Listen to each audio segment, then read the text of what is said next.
Welcome to the Stroke Experience podcast. My name is Marty Martin, and I'm a stroke survivor.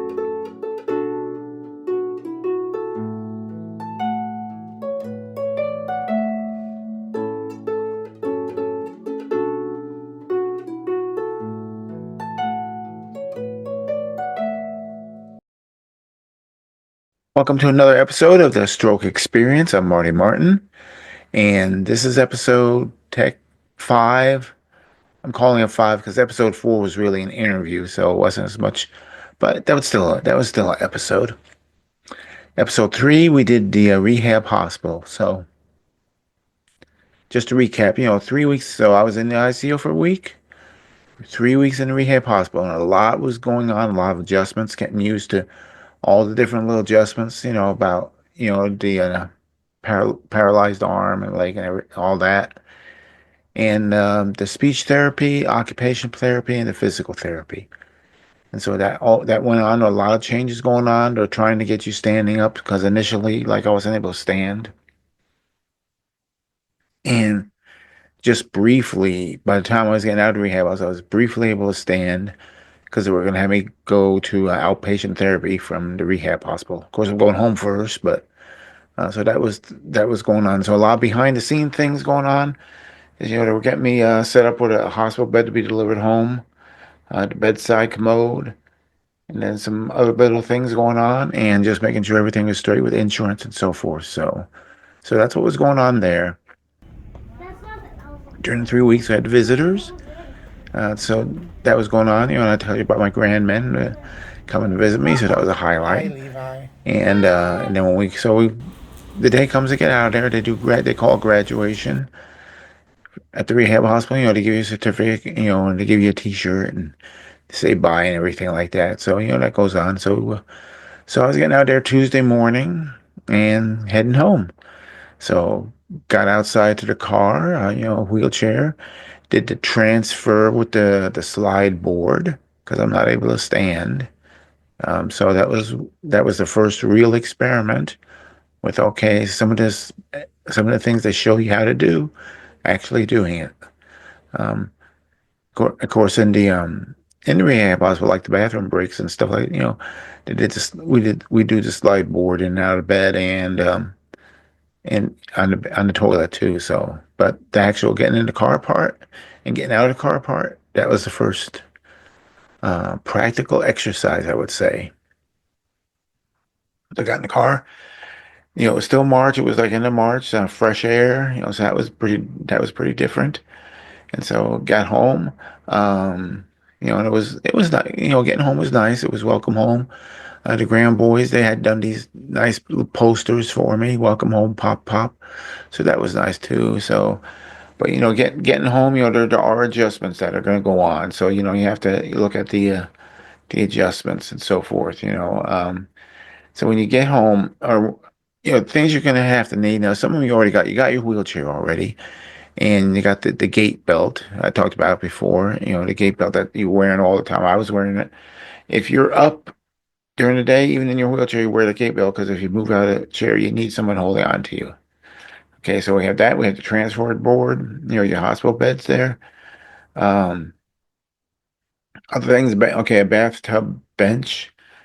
So these are things, and that's something they'll practice with you also at the hospital, at the rehab hospital. They'll practice with you using a bench to get into a bathtub.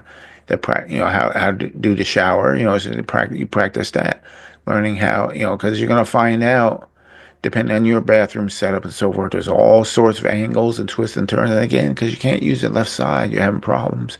So you have to figure out ways how to do that. Do the slide, get onto that bench, and so forth. They give you a little reacher, little grabber thing that has a handle. You can reach for things.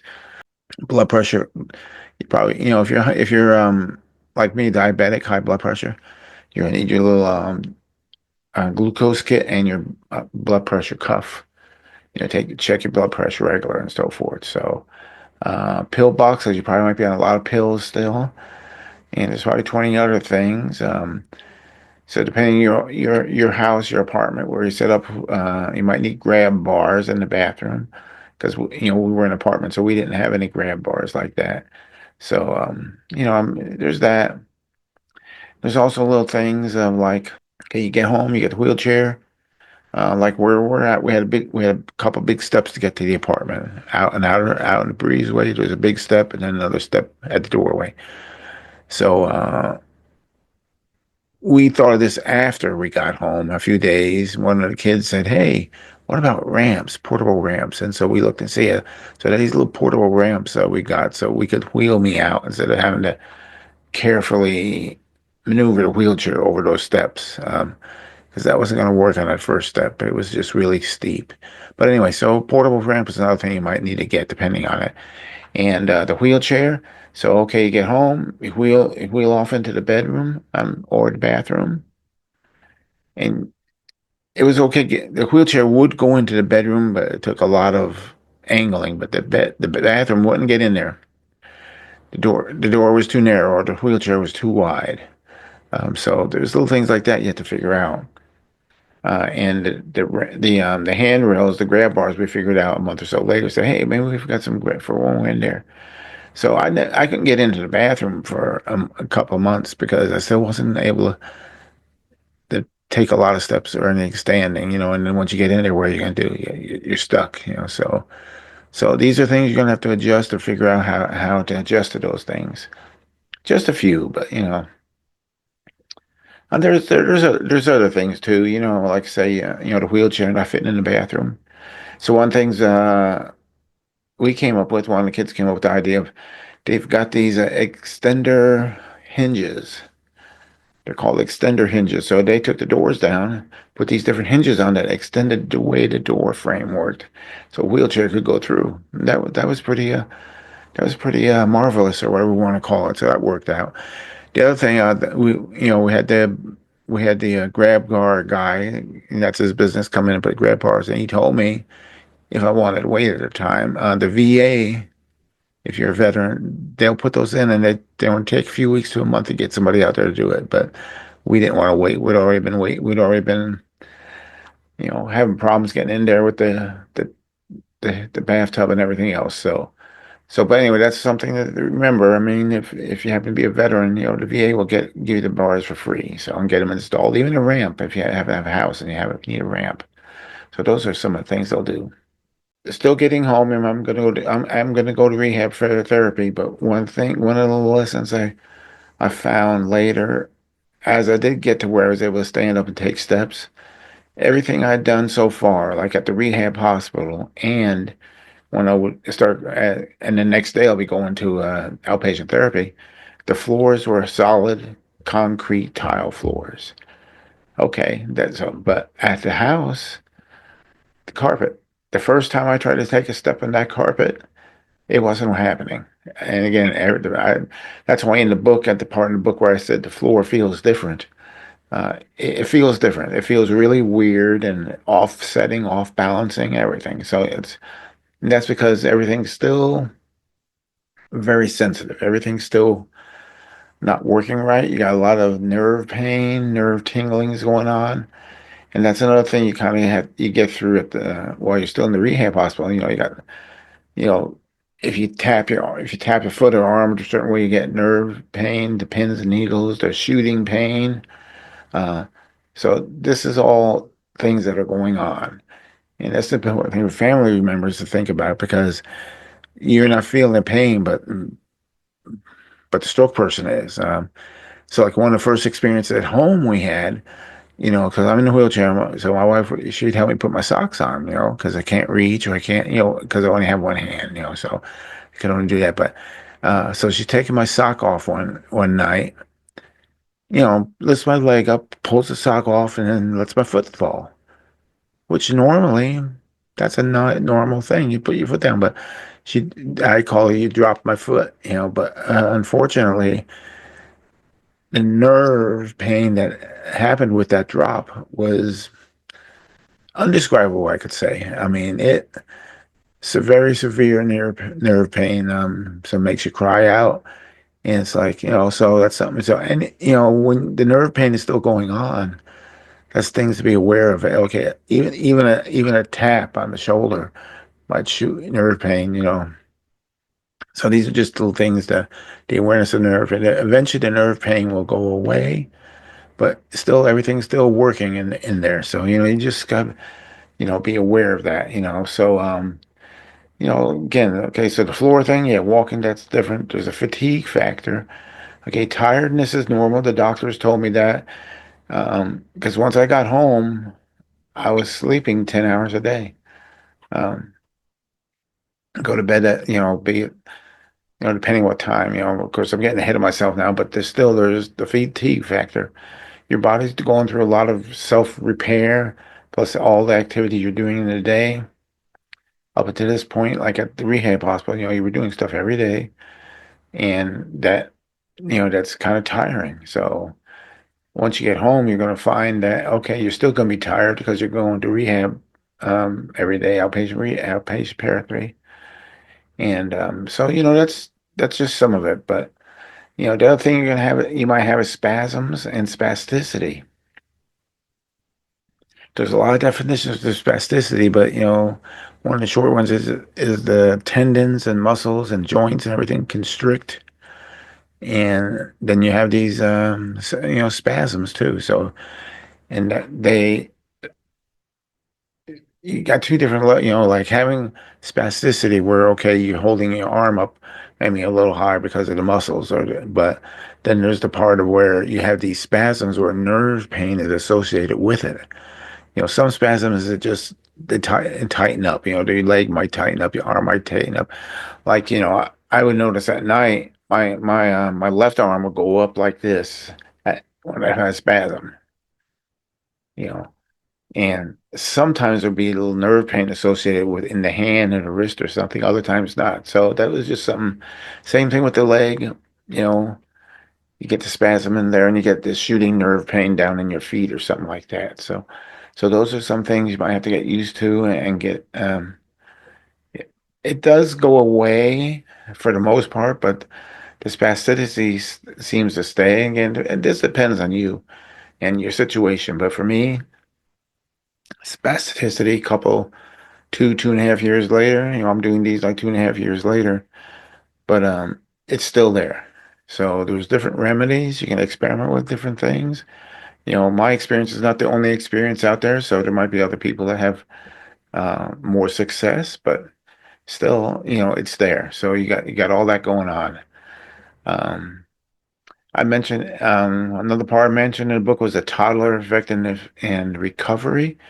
Um, Because even though we are whatever age we are, 60 something or whatever or older, um, if you watch it, you see a toddler, and the reason I thought of that was because of our granddaughter, because we have a granddaughter, toddler, and watching her, learn to walk, get from that walking thing to where she's finally taking steps.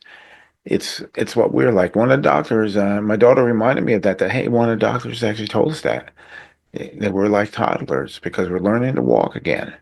And that's true. We are learning to walk again. So that's just that's one thing to keep in mind. So anyway, so back to, okay, so we got home. All right. So this was a Tuesday, got me home, got situated. Yay, welcome home. Got nice little posters that the boys made and everything, and got used to that. And my meds totally changed. So I had all like in the hospital, I was like on a blood thinner, an injection blood thinner, high blood pressure, diabetes. Yeah, so there's 5 or 6 things I was taking out. They had me on insulin for the diabetes, but when I left, they switched everything out. So we stopped at the pharmacy on the way home, and picked up the new meds, and there's still like 5 of them or whatever.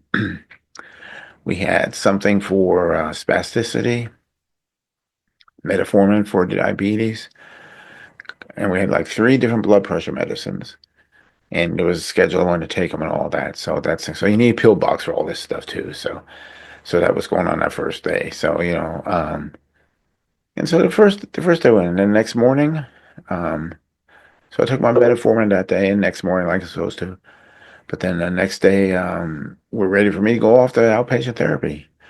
So they got me scheduled to go to, it was It's called the Days Institute, which is part of SSM in Chester, Missouri. So that's where I was going to go. They had they had the van come to pick me up.